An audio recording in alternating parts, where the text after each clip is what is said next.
This case deals with individuals with developmental disabilities. Quotes from newspapers of the period contain language that may be offensive to some listeners. Yuba City in Northern California is the kind of place that has not just one, but a whole list of notable disasters. The Yuba City bus disaster in 1976 left 28 dead when a school bus plummeted off the edge of a cliff. To this day, it remains the worst disaster in U.S. history involving a school bus. On Christmas Eve of 1955, a disastrous flood left 38 dead after upwards of 500 local residents had to be rescued from the floodwaters by helicopter.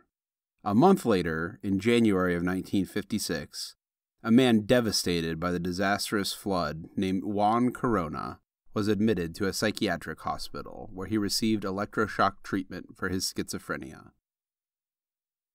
Years later, in 1971, a mass grave of 25 mutilated farm workers was uncovered in Yuba City, and the very same Juan Corona was identified as the culprit. In 1961, a B-52 military jet bomber crashed in the wilderness just outside the city.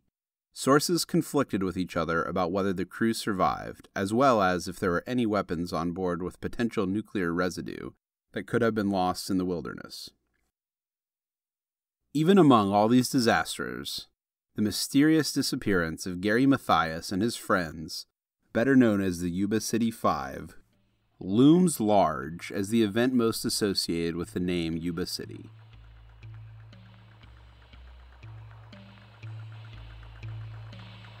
Hi, I'm your host, Zach Williams. Welcome to Compulsion.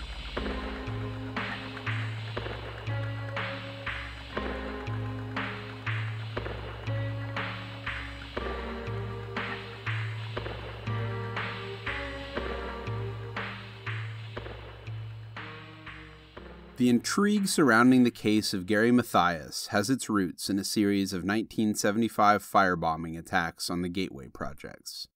These attacks have never been proven to be related to the case and have yet to be covered in detail. However, due to several correlations with the case, we will discuss them at length. The attacks involved Gateway, an organization that provided assistance to developmentally disabled individuals. Gateway employed all 5 of the missing men in this case. Only one investigating officer would later be asked about the possible connection, and he dismissed the idea. It's very possible that they are not related, but when dealing with a case that has been cold for 40 years, it can't hurt to look into every possible angle. Gateway Project's mission was to help the mentally handicapped or emotionally troubled to find work and connect with their community. They'd also help numerous others find jobs that suited their needs. They served the greater Yuba-Sutter area, and despite only being active for 4 years, they kept around 70 people regularly employed. The first attack took place on February 18th in 1975, when an arsonist broke into the Gateway Project's workshop and burned it to the ground. Everything inside was destroyed, and the damages totaled an estimated $150,000. Days later, on March 1st, an unknown suspect threw a Molotov cocktail through the window of the main Gateway office. But this time, there were only minor damages to the office. Once the flames were extinguished, the employees kept working, despite being a bit shaken up.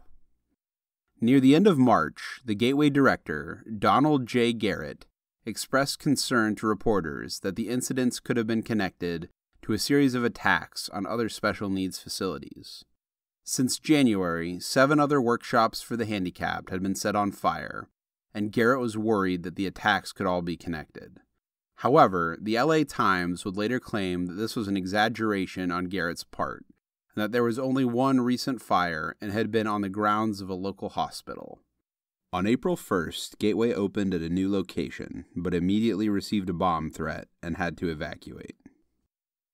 Days later, on April 6th, Garrett was relaxing at his apartment.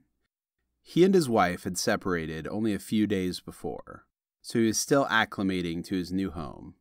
Just after 8 p.m., someone knocked at his door, and Garrett answered. The unknown visitor tossed some form of flammable liquid in Garrett's face and then threw a match at him, lighting him on fire. He perished in the flames. Just minutes later, at 8:26 p.m., a local man who was at the complex visiting friends saw flames coming from the window of Garrett's apartment. Police arrived moments later and found a rag at the top of the stairs and smelled some kind of accelerant in the air. Garrett's body was by the front door, which had been closed but not locked.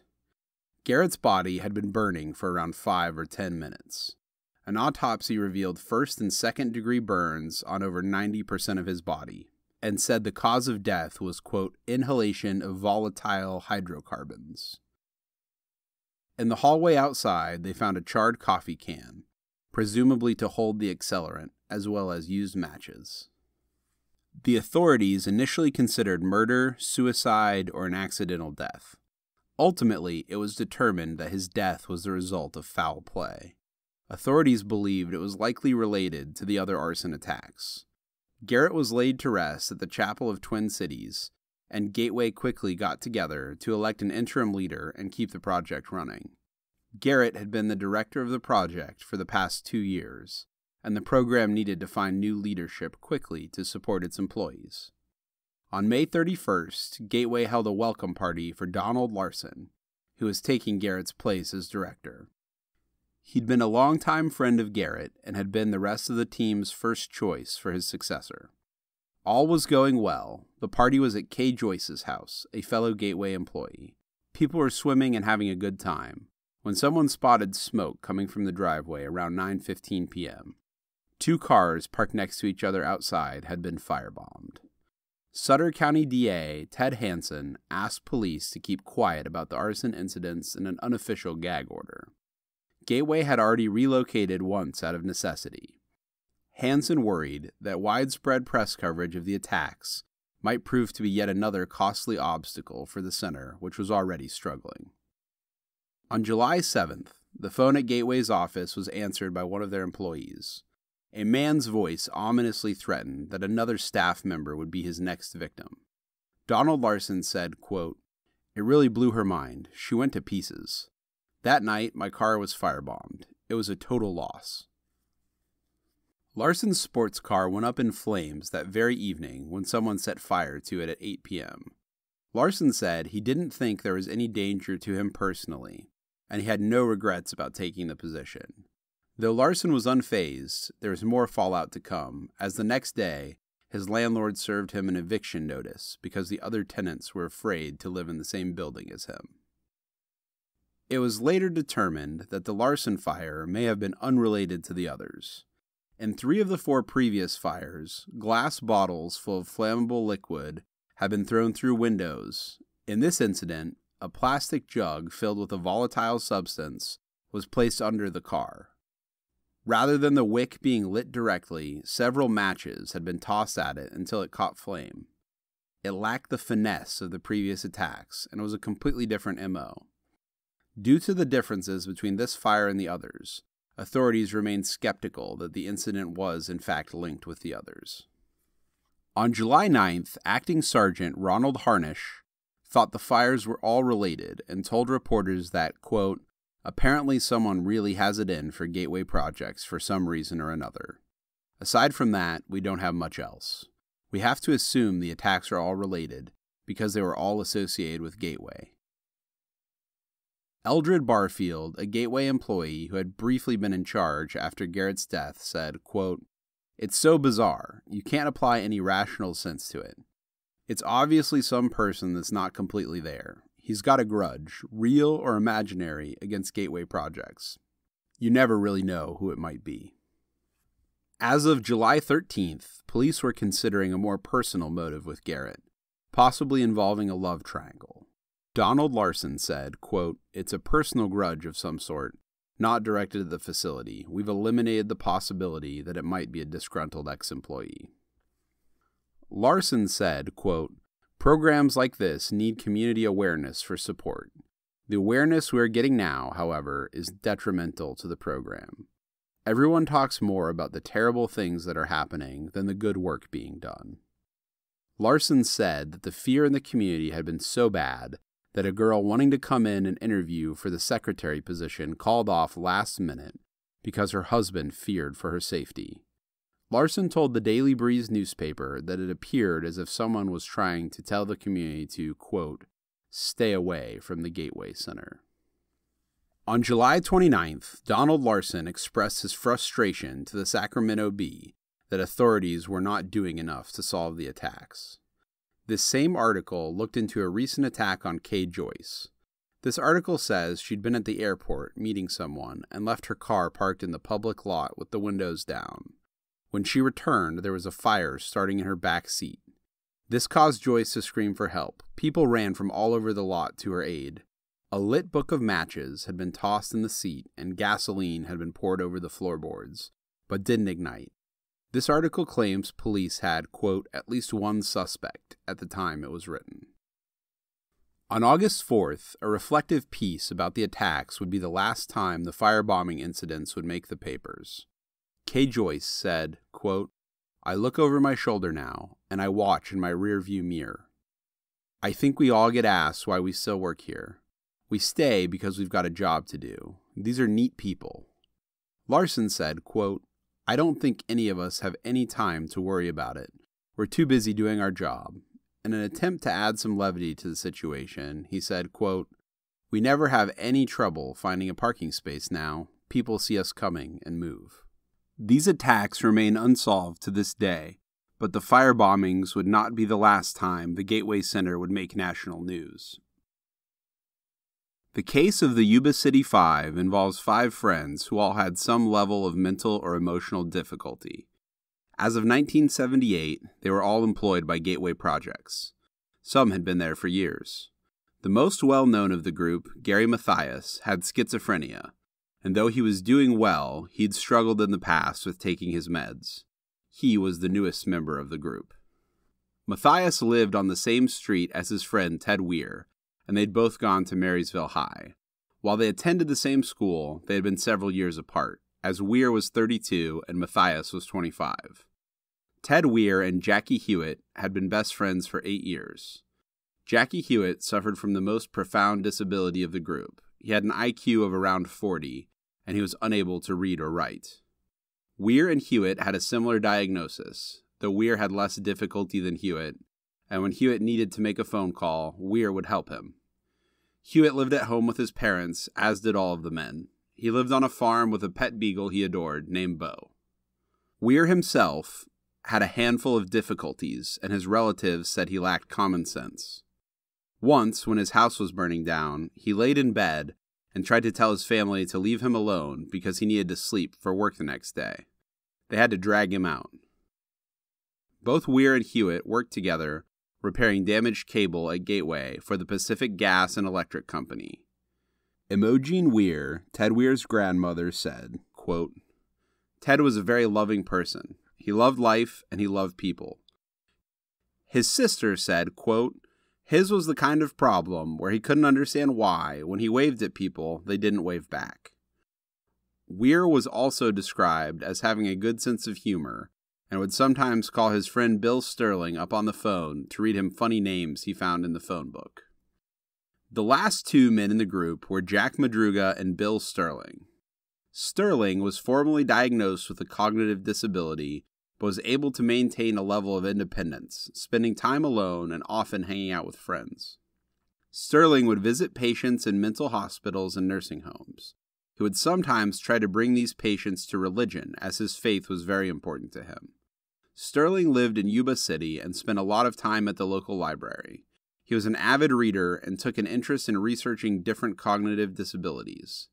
Sterling had worked as a dishwasher at Beale Air Force Base, but quit on the advice of his mother after she found out the airmen liked to get him drunk and steal his money. Sterling's best friend, Jack Madruga, whose nickname was Doc, lived at home due to unemployment, but he had lived on his own in the past. He'd been born and raised in Yuba City. He lost his job as a dishwasher a few months prior to his disappearance and was still searching for a new one. He was never formally diagnosed as having a cognitive disability, but his mother said he was slow and had some difficulties. Madruga had served in the Army during the Vietnam War and had used the money from his years of service to buy his beloved car, which was a 1969 blue Mercury Montego with the license plate XQG831. He'd been a truck driver at one point and could be fairly independent. The most independent of the group was Mathias. We will go into detail about Mathias's past later. For now, we are going to just discuss what we could personally verify from local papers at the time. But we will take an in-depth look at some newer information, as well as the credibility of those sources, in Part 2. According to the Marysville Appeal Democrat, Mathias had quite the checkered past. On January 13th in 1973, Mathias was arrested on AWOL charges. He'd been using drugs during his service in the Army in Germany and was eventually discharged for medical reasons due to his schizophrenia. Just a few weeks later, Mathias was arrested on February 4th, 1973, for the attempted rape of a 17-year-old housewife. On February 12th, Sergeant Lloyd Finley was moving him to a different jail cell around 3 a.m. when Mathias punched him in the face. He was charged with battery of a police officer. A month later, on March 13, 1973, Mathias was bound over to Yuba County Superior Court to face charges of battery on a police officer and assault with the intent to commit rape. Mathias was set to face trial on May 20th. He pled guilty to the charge of battery and the attempted rape charge was dropped. He was sentenced the next day, but did not face serious jail time. After this, Mathias straightened out, though it took a while. Near the start of his treatment, he would occasionally go off his meds and, quote, go haywire, according to his stepfather, Robert Klopf. But in 1976, he found a medication routine that worked for him. He checked in with his doctor regularly and started working with his stepfather at Klopf Enterprises. It's unclear when exactly he became involved in Gateway, but the program helped him connect with the community more. Mathias's doctor said that he was faithfully taking his medication. Mathias's schizophrenia had appeared 5 years prior, but he'd been doing great on his meds for the last 2 years. Both Klopf and Mathias's doctors swear he took his meds. Stelazine and Cogentin every day, up until he vanished. In addition to helping his stepfather, Mathias was getting psychiatric disability pay from the Army. He loved his family, playing basketball with his friends, and listening to the Rolling Stones. The Marysville Appeal Democrat said that all 5 of the men had been friends for years, and Weir's sister Linda confirmed this, though later articles would say that Mathias was new to the group and had only known the other men for a few months. They all went bowling together frequently and had many friends in the greater Sacramento area. They would go to dances for individuals with developmental disabilities and were very well liked. Under Sheriff Jack Beecham said, quote, they were almost inseparable. They would pal around together, go together. They were described as kind of studs in their community, the special needs folks. They were athletic, very well liked, very well respected. The group had bonded over basketball, as they all played on Gateway's team, the Gateway Gators. They were also huge fans of the UC Davis basketball team and kept track of the season's scores in a notebook. They took road trips together often to Sacramento, Chico, and Davis. Thursday, the 23rd of February, 1978, they'd gone to Sacramento to practice for a game they had the following Saturday at Sierra College in Rockland. Mathias didn't go with them for some reason, but he was equally excited about the game. He told his mother, quote, we got a big game Saturday. Don't you let me oversleep. Every one of the men had been talking about the game for weeks.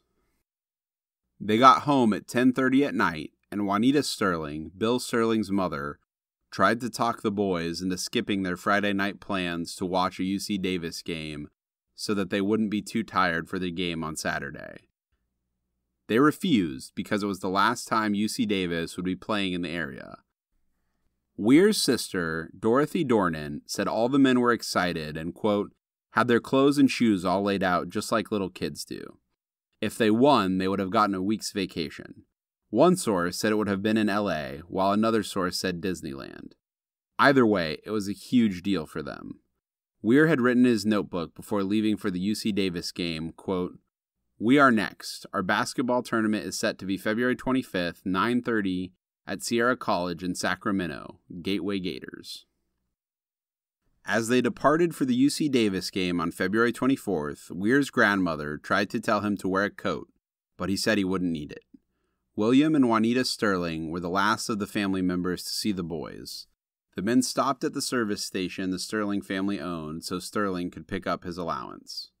UC Davis won that night, and the game ended around 10 p.m. The men stopped at Bears Market 3 blocks away to buy snacks, and the clerk Mary Davis said, quote, "I could tell they were a little different, but they were having a good time. Bought some things and then left." She said they seemed excited about something and weren't worried at all. They had about $100 on them and bought snack foods. Then the men got back in their car and presumably started the drive home. Jaunita Sterling woke up at 2 a.m. that night and realized that her son was not home yet. She called Melba Madruga, who confirmed that her son was still out too. Imogene Weiher woke up around 5 a.m., knowing instinctively that something was wrong, and called Jaunita to confirm that the other men were still gone. Imogene then walked over to Mathias' house and confirmed with Klopf that Mathias hadn't come home either. Jaunita said they knew the men were missing when they failed to meet up outside a Marysville store on Saturday to travel to Rockland together. 8 a.m. came and went. The men had missed their game. Melba Madruga called the police around 8 p.m. that day to tell them that the men were missing. On February 28th, Forest Ranger Willard Burris reported Madruga's Mercury Montego after watching a news report about the missing men. He had been in the area making timber and said the car was 100 yards off a graded road. The area the car was found in was at an elevation of 4,500 feet and 2.5 hours away from Chico. It was off of a service road going from Oroville to Bucks Lake, and it is impassable in the winter due to snow. The car was abandoned right around the snow line. The Marysville Appeal Democrat said the car was, quote, in snow on the back road from Oroville to Bucks Lake, about 5 miles east of Mountain House near Rogers Cow Camp and the old landmark of Merrimack. This is important because the distance from the car to Mountain House would later be reported as 8 miles in some articles. They would have had to pass the Mountain House Lodge and would have known where it was. The Montego was stuck and locked, but with one window partially rolled down. The car had traveled 35 miles off course over mountain roads. The last 6 miles or so were unpaved service roads. Quote, "You don't take that road by accident. That's not the kind of mistake anyone could make. We're just completely baffled all the way around," said the Butte County Undersheriff Richard Stenberg. Melba Madruga echoed this sentiment, saying Madruga would never have gone up that road. Quote, "He was proud of that car. He wouldn't take it anywhere it would be damaged. I'm positive he never went up there on his own. He was either tricked or threatened." In the glove box were 4 maps, including one of California. A marked-up program from the UC Davis game was on the car floor, and Richard Stenberg said, quote, "The car was littered with candy wrappers, basketball programs, milk cartons, and other materials indicating a good time. The gas tank still had a few gallons, and the engine was fine. The tires had spun, but it would have been easy to push it out of trouble." The most disturbing aspect about the abandoned car was that the undercarriage of the car was in perfect shape, something Deputy Lance Ayers found incredibly strange, saying, quote, "At night, at any speed, it would tear the bottom out. I suspect someone who knew the road drove it up. But we're in the rather peculiar position that anything is possible because we know so little. 5 grown men in a Montego driving over an unpaved mountain road should have done some kind of damage to the vehicle. If someone else had been driving the car, that would have been concerning, because Madruga absolutely never let anyone else drive his car. It was his prized possession." Melba said that Madruga had a good sense of direction and was calm on the road, as he had been a truck driver. She said the men would not have decided to make a spontaneous detour when they had a game that was so important to them the next day. Quote, "He wouldn't have been up there in the first place on their own. They were supposed to play basketball the next morning at 8 a.m. He had all his clothes laid out on the bed."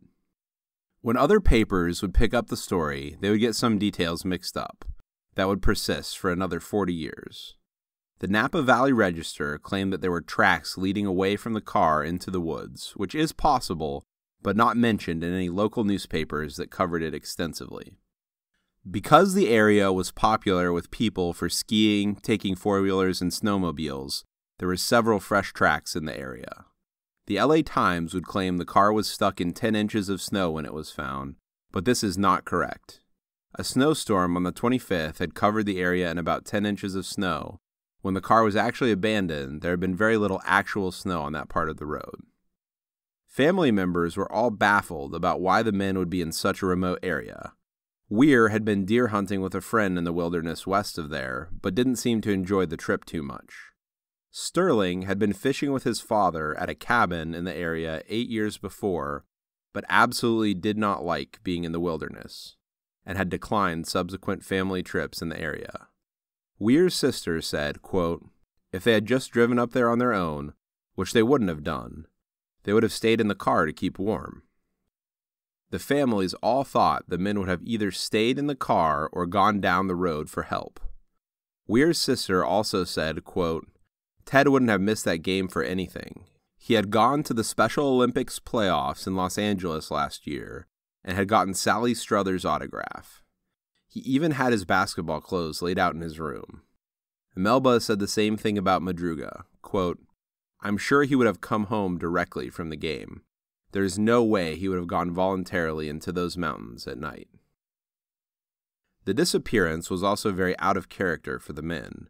Sarah Huett said none of the other boys had ever done this before. Sterling would sometimes go home with friends and forget to call, but he hadn't done it for a while. Sharon Whitley said Gary has done this a couple of times before, and we find out that he was at his grandmother's in Oregon. Mathias was known to stay out all night with friends, but even so, this didn't sit right with her, and she was, quote, "really concerned that maybe something has happened." As soon as the news broke, Jaunita Sterling went to Chico to show pictures of the men to security officers and ticket takers, but nobody recognized them. It was initially reported that Butte and Placer County authorities said the men were in neither Chico nor Rockland. A few days later, however, the Marysville Appeal Democrat reported that the men were seen at the game by Bill Lee, the executive editor of the Chico Enterprise.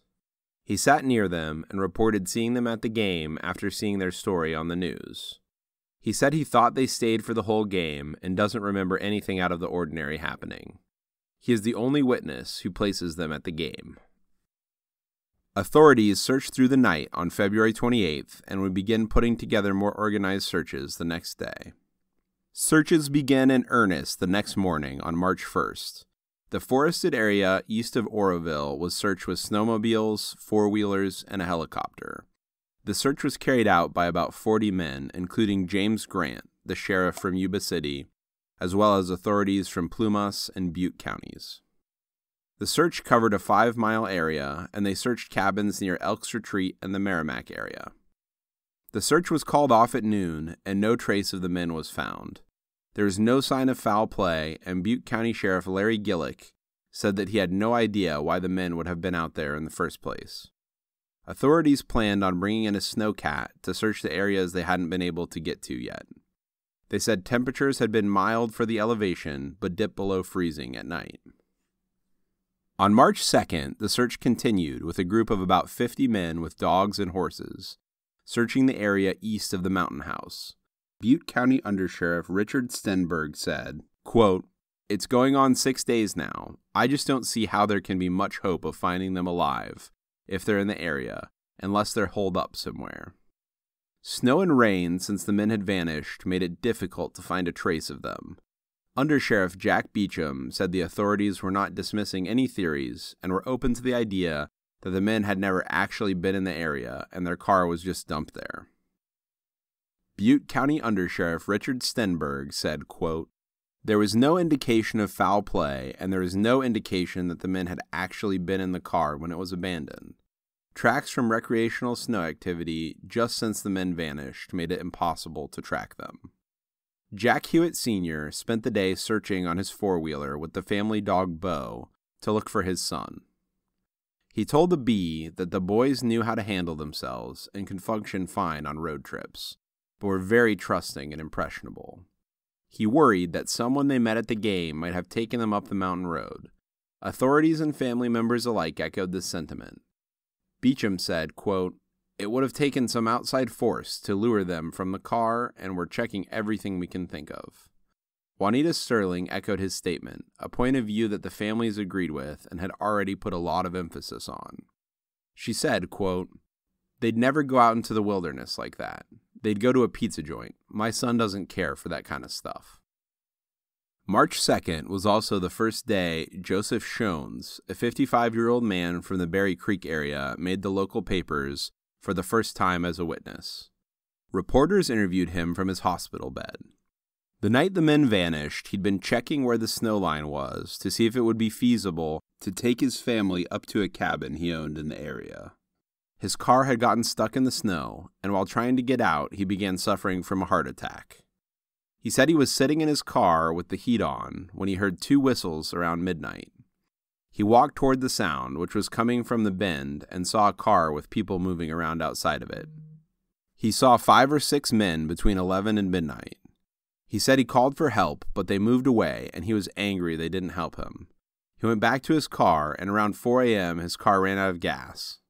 He said he vaguely remembered someone shining a flashlight in his car at one point in the night. He started walking towards the car, but nobody was near it. He opened the unlocked door and didn't see anything unusual inside, but can't remember if the keys were in the ignition. He walked around 5 miles to the Mountain House Lodge, and the manager there took him to his house. Then his wife brought him to the Oroville Hospital. He told them about the car, but they did not report it to the authorities. Shones' story would change several times in different interviews as he recovered from his heart attack. His wife told authorities that he'd seen a pickup truck near the Montego, which he initially didn't remember saying. Later, he would confirm this and said he distinctly remembered 2 sets of headlights, one belonging to a pickup truck behind the Montego.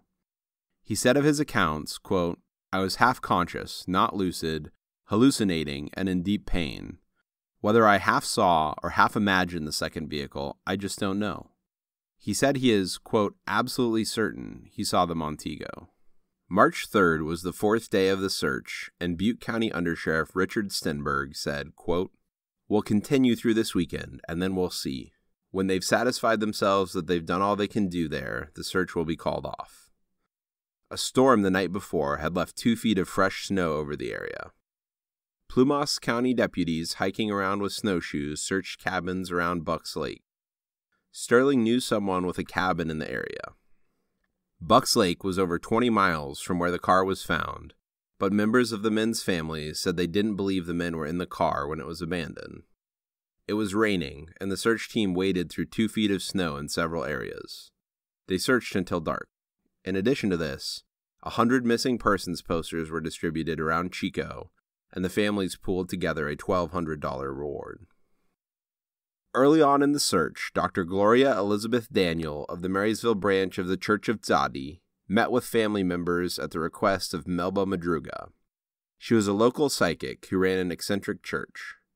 Beecham had stressed to several newspapers that he did not plan on reaching out to any psychics, saying, quote, "We are not dealing with psychics directly at all. We will not discount any information, but we will conduct our investigation based on logic." Daniel had suggested that the men were in a cabin or shack in a wooded hilly area near a body of water. Authorities said they wouldn't say if she had perceived them as alive or dead. In a later interview, she was getting a feeling that the men were in either an old mine shack or a mine shaft. There were several old mine shafts in the area, but searches of them turned up nothing. Beecham would later say of her predictions, quote, "We've been doing everything she suggested right along anyway. She wasn't really much help." The March 3rd Sacramento Bee article would bring a different version of Shones' story to light. He suffered a heart attack around 6 p.m. and laid in his car for possibly up to 6 hours. He heard a whistling noise and left the car to investigate. He rounded the bend on Old Quincy Road. He saw headlights and a group of people. He yelled for help, but they shut off their lights and went quiet. Schoen's wife was the one who told police that he thought he saw a woman with a baby among the group of around a dozen people.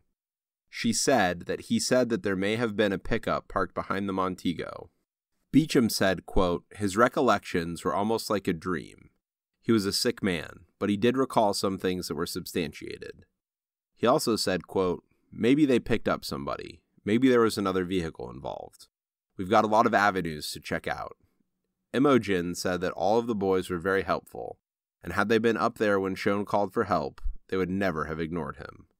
Imogene said, quote, Ted and Bill once helped a person get to the hospital who had overdosed on Valium, and that they were always ready to help others. On March 3rd, Yuba City Police Chief Robert Smith said he didn't think the Gateway bombings were connected. Local papers dropped that angle after his statement. On March 4th, the search near Bucks Lake was called off due to heavy snows. Yuba County deputies continued searching the foothill area and scoured nearby towns for clues and leads. Local authorities confirmed that Mathias had friends in Forbes-town, but they had not heard from him. March 4th would also be the first time that a sighting in Brownsville would be brought to the public eye. Carol Waltz, owner of Mary's Country Store, said he saw two men who matched the description of Jackie Huett and Gary Mathias. They bought burritos and snack food and ate them outside the store together on both Saturday and Sunday. A woman at that same store, who chose to remain anonymous, said she saw two men who looked like Bill Sterling and Ted Weir parked in a late 1950s red Chevy pickup truck outside the store, while two men matching the descriptions of Jack Madruga and Jackie Huett were at a telephone booth outside the store. She said they appeared to be healthy and weren't acting as if anything was wrong. She said, quote, I noticed them because they didn't look from this area, and you notice strangers around here, especially them with their big eyes and facial expressions. Beecham said that this lead was promising. However, in order to match up with both Schoen's timeline and the sighting in Brownsville, the men would have to have abandoned their car that night and had been seen in a different vehicle that weekend. Hewitt's brother said the part of the story where Weir and Huett were seen inside the store sounded right, since Weir and Huett were always together and Weir had a fondness for snack foods. But regarding the phone booth element, he said, quote, he just would never use a phone, hated it. Ted always called my house, as well as his own, every time they were out bowling or to play basketball. Sara Huett backed up this claim, because the woman said Huett spent 15 minutes on the phone. Sara said Huett couldn't dial the phone himself. Weir would often dial for him. Huett couldn't properly understand the concept of calling someone on the phone. He would only speak 2 or 3 words at most before hanging up. Sheriff James Grant took the sighting seriously, and on March 6th, said that the mountain foothills and every structure north of Marysville would be searched systematically. The search encompassed 4 different counties, and Sheriff Grant made a point to say that county lines would be crossed during the search if needed. Horses, 4-wheelers, and snowmobiles were readily available to a team of around 75 waiting to pick up the search, consisting of deputies, reserve deputies, and the mounted posse. If needed, plenty of other volunteers were ready to be called in. Authorities also went back and interviewed friends and family and re-examined the physical evidence from the car to look for anything that may have been missed. Under Sheriff Jack Beecham and Captain Leroy Wood of Butte County said that a small group would continue to look for clues in the Mountain House area. On March 7th, the search continued on horseback and with 4-wheelers, and there were still more structures to check. Grant said every structure in the foothill area north of Marysville-Dobbins Road needed to be checked.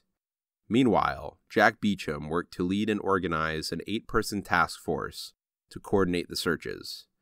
He said all counties involved were helping by pooling different resources and said, quote, we have no evidence of foul play, but we are looking at the possibility because this is so out of character for the missing men. On March 8th, deputies took 4-wheelers to a cabin in the woods just west of Forbes-town, after a forest ranger spotted a red pickup truck parked outside. The truck was gone when they arrived, and the cabin didn't appear to be recently occupied. The truck was suspicious, as it matched the description of the one seen by Carol and possibly Schoen's. In addition to this, The Slate Creek Canyon area, Strawberry Valley, and Devil's Ridge were all searched on foot or horseback, as they hadn't been searched yet, with a helicopter hovering around midday to assist. Grant said March 9th would likely be the last day of the search, unless anything of note was found. Forest rangers would continue to keep an eye out, and once the weather started to clear up, more searches would likely resume. There were dozens of leads brought in by people who knew the men or claimed to have information, and those needed to be followed up. Jack Beecham said, quote, "We don't know what happened to them. We've got a real mystery on our hands." Though Beecham did admit he leans toward the foul play angle. Quote, "In fact, as time goes on, it looks more and more like foul play." Jim Grant warned the press that if the men had ended up in the wilderness, they likely wouldn't survive long. Quote, "It's a very heavily forested country, rough and mountainous and rocky. Some places you can only get in on horseback." He was not set on that theory, however, being very open-minded to the foul play angle, saying, quote, "We hate to guess what happened to them. They could have stopped to aid somebody, and the people they aided took advantage of them." On March 10th, state rangers started searching the shores of Bucks Lake for bodies. Parks and Recreation rangers took boats out over to the lake to search areas of interest where a car could get close to the lake, along roadsides and ramps. Butte County deputies and Explorer Scouts looked along roadsides from Chico to where the car was found to look for clues. Authorities were strongly considering the possibility the men had been kidnapped and murdered. They were going to send the helicopter out one more time, but as no clues had been found in the area, the ground searches were coming to an end. Grant remained concerned over the men's fate if they were in fact in the woods, saying, quote, "I was up there myself one day, and the only way I could get out was with a compass." That same day, the LA Times interviewed all parties involved to check in with how they were doing and what theories they had, and this paper was the source of the quote from Beecham that would make the headlines everywhere, when he said, quote, "The case is bizarre as hell, but as time goes on, foul play becomes a greater probability." Some parents thought the men were already dead. Others were holding out hope. Robert Klopf was preparing himself for the worst. He said, quote, "Gary must take medication twice a day, 3 pills in the morning and 3 at night for schizophrenia. If he had no medicine for 2 weeks, he would be in a very poor condition, talking to himself and the like." He confirmed the men did not bring any extra winter clothes and only had about $100 between them. Imogene said she thinks the men are being held against their will in Forbestown. Forbestown is described as, quote, "a haven for young people wanting to drop out of society, and there are multiple communes in the area. If the men had been heading to Forbestown from Chico, it would explain why they were on the road." Jack Beecham said at least one of the men, quote, "had been involved in a commune at one time. If the men had been driving to Forbestown, it would have been very easy to miss the turnoff and end up lost." Klopf said that Mathias and his friend in Forbestown were close enough that Mathias would have stopped by had he been in the area, but it wouldn't make any sense for him to decide to spontaneously visit him that night. He said, quote, "But I don't believe the 5 were ever in the area. I think they're either in the lake or 6 feet under brush somewhere. You have to think about that now."